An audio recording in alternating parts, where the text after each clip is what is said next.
The effects of the intersection of gender and sexuality. Third time's the charm, I guess. Recording this. So, we are. Intersectionality. What is it? In social justice, the idea of intersectionality refers to the fact that every part of someone's identity affects their experience. The different aspects of people's identities don't just pile up on top of one another. They blend and recombine to create a unique experience. This presentation is going to be about gender and sexuality and their intersections, two very important parts of people's identities.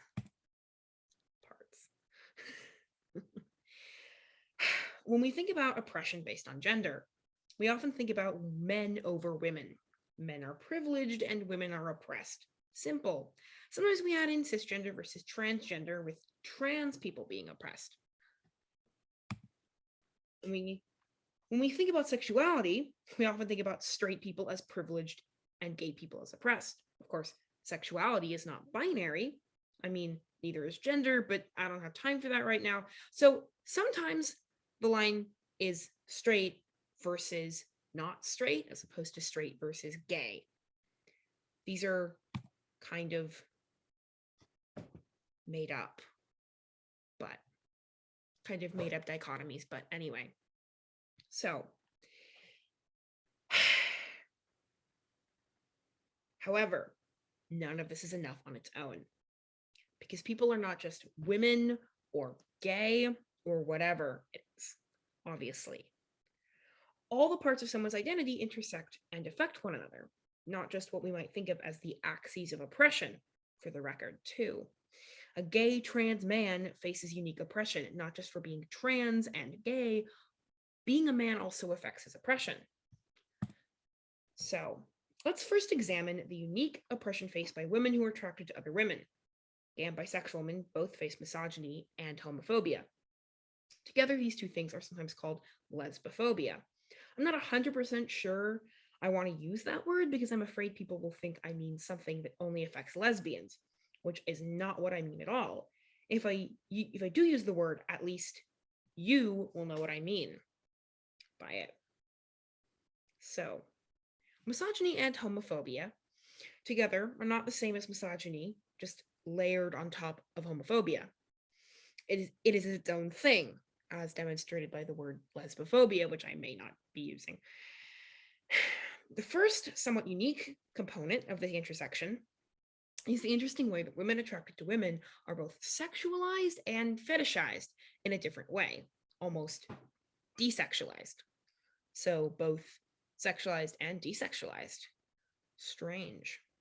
How does that work? Well, in a misogynistic society, men's attractions are prioritized. This means that all women, or at least all attractive women, are framed in terms of their attractiveness to men. At the same time, because the feelings and sexual desires of women themselves are largely disregarded, the actual feelings from one woman towards another is invalidated and erased.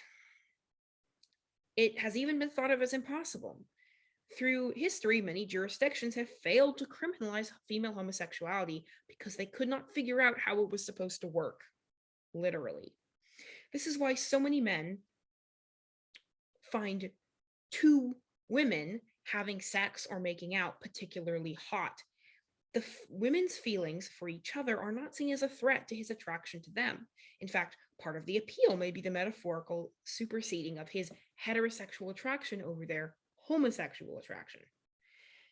Because so many men simultaneously look down on and fetishize women who are attracted to women, their homophobia towards such women often takes on a much more sexual tone. The most extreme form of this being corrective rape. Yeesh. Ugh. So, one might think that men attracted to men only face oppression for being gay, but in reality, it's more complicated than that. While women are framed as passive, men are framed as active. This is not always a good thing for gay or bisexual men. These men are made hyper-visible compared to the invisibility of their female counterparts. While sex between women has oftentimes been thought of as impossible, homophobes seem to be obsessed with the ways they think men have sex with other men.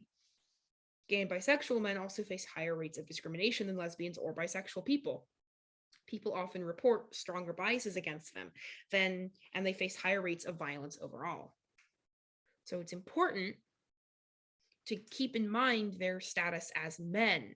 They're not just gay. That's intersectionality, baby.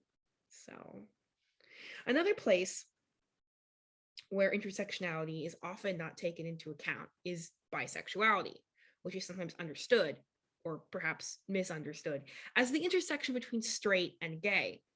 Or maybe they're just being a bit, or maybe if they're being a bit smarter about it, as the intersection between stigmatized same-sex attraction and non-stigmatized opposite-sex attraction. However, it would be a mistake to see bisexuality as some mixture of gay and straight.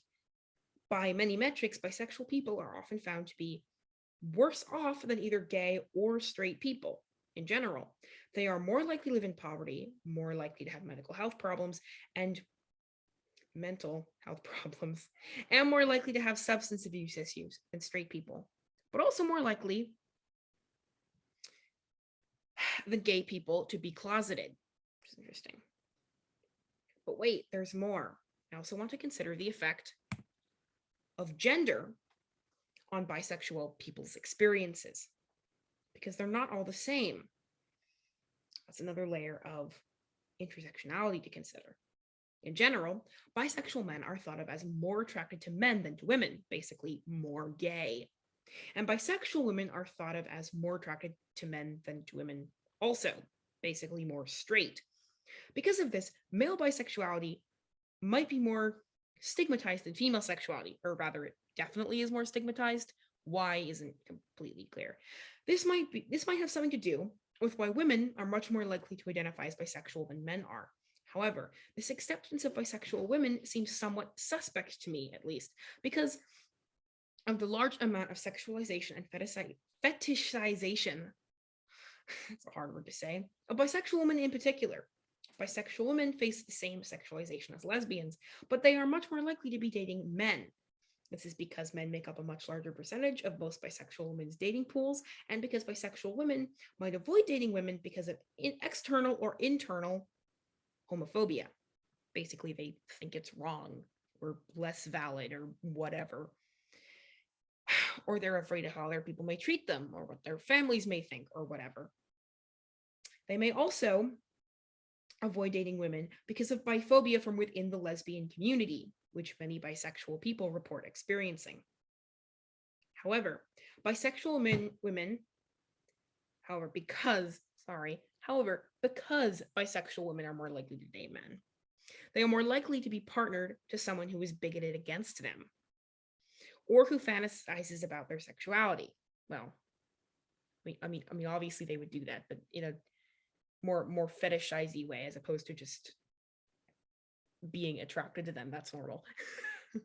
Some men understand that a lesbian is not going to want to help him fulfill his fantasy of an MFF threesome. That is to say, one man and two women. Apparently, it's supposed to be maybe not every man's fantasy, but some of them, apparently. But he is willing to turn his attention to bisexual women, who he may expect to be interested simply because of their sexual orientation. This might be why bisexual women experience the highest rates of intimate partner violence, sexual assault, and rape out of any group of LGBT people.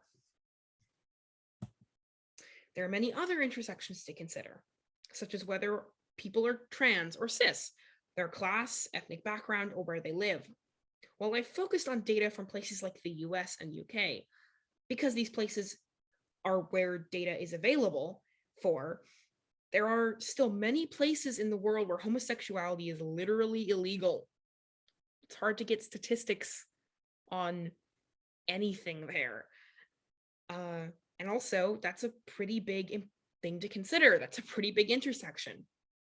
But hopefully, I've given you a bit of information on the topics I actually have managed to cover.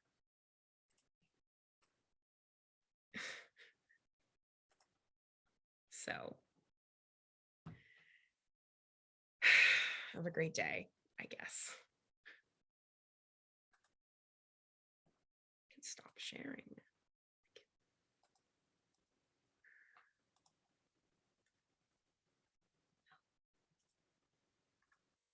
Come on. God damn it. I cannot do this again. I am not recording this again.